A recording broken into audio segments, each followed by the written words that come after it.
How do you break this down? Let's say break down this ReFiDAO, because this is really big macro level stuff you're talking about here. Totally. How do you break it down to the individual and not just scare us with forest fires and stuff like that? Totally. But like tell us what we can do to really get into this movement. Yeah, absolutely. So, this is a vision where we have this online community that has this moral innovation that basically says, we believe that people and the planet are not separate. That people are not separate from each other. We're all one living organism as a single species on Earth. When the soil gets depleted, this affects us and our life and our health and well-being. And so we have this online community with a really clear purpose to enact this system of values through our financial system, because we believe that money itself is actually the highest point of leverage to enact change.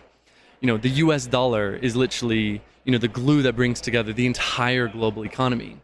And if you think about the US dollar being backed by the health of our forests, or the vibrancy of our oceans, or, the well-being of our society, then suddenly, everything would look very different if our flow of value is connected to those important things. But right now it's not. It's completely disconnected.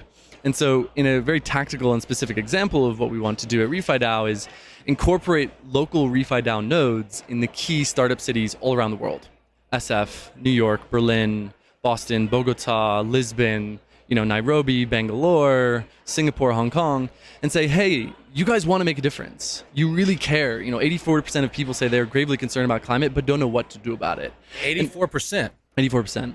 And here's what you do about it. With ReFiDAO, you can raise a treasury for a token in your community, ReFi Lisboa, ReFi NYC, ReFi SF, and have a pool of money that you have a vote on how to deploy this capital to regenerate not only your city, but also to build experiments in regenerative economic models to prove, hey, this actually works here and we can scale this all over the world.